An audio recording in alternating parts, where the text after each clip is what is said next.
फिलिस्तीनी चरमपंथी समूह हमास के रॉकेट हमले की वजह से 600 से ज्यादा इजरायली और गाजा पट्टी में करीब 370 लोग मारे जा चुके हैं। घायलों की संख्या दोनों ही पालों में 1000 से ज्यादा है। एक तरफ हमास चीफ दावा कर रहे हैं कि वो जीत के बहुत करीब हैं, वहीं दूसरी ओर इजराइल के प्रधानमंत्री ने वादा किया है कि वो गाजा में हमास के ठिकानों को मलबे में तब्दील कर देंगे।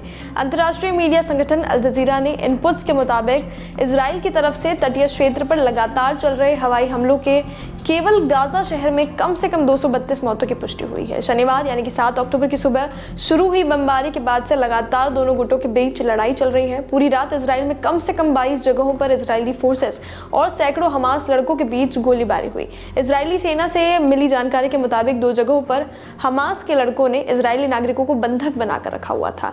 एनडीटीवी की एक रिपोर्ट के मुताबिक हमास लड़कों ने हजारों रॉकेट दागे और गाजा के सुरक्षा बैरियर को तोड़ दिया। सरहद के पास वाले इजरायली कस्बों और सैन्य चौकियों पर हमला किया। कथित तौर पर शहरियों और राहगीरों पर भी गोलियां चलाई। हमास ने बंदी बनाए गए कई इजरायलियों की तस्वीरें जारी की है। इजरायली शहर सरेडोट की सड़कों पर और कारों के अंदर शव पड़े हुए दिख रहे थे। हमास के प्रमुख इस्माइल ने कहा था कि वो एक बड़ी जीत की कगार पर हैं। रिपोर्ट्स के मुताबिक बमबारी शुरू होने के बाद से ही इजराइल के कई इलाकों और गाजा में बिजली पानी ठप है। बीते रोज हमास ने लेबनान के उग्रवादी समूह से भी इजराइल के खिलाफ लामबंद होने की अपील की थी। आज लेबनान के हिजबुल्लाह ने कब्जे वाले शेबा फार्म्स में मोर्टार हमले किए हैं। ये एक विवादित सीमा क्षेत्र है। उन्होंने कहा है कि ये हमला हमास के हमले के समर्थन में था। जवाब में इजराइल ने कहा है कि उन्होंने भी बम का जवाब बम से दिया है। प्रधानमंत्री ने आक्रामकता के साथ हमास को जवाब देने का वादा किया है और कहा कि हमारी सेना हमास को नष्ट करने के लिए अपनी पूरी ताकत लगाने वाली है।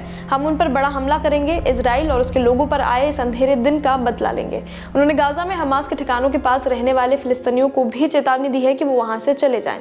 संयुक्त राष्ट्र सुरक्षा परिषद यानी कि यूएनएससी ने एक आपातकालीन बैठक बुलाई है। उधर अमेरिकी राष्ट्रपति जो बाइडेन ने इजराइल के लिए ठोस और अटूट समर्थन व्यक्त किया है। साथ में चेतावनी भी दी है कि अगर इस स्थिति में कोई पार्टी नफे की तलाश में इजराइल से दुश्मनी मोल लेती है तो अच्छा नहीं होगा।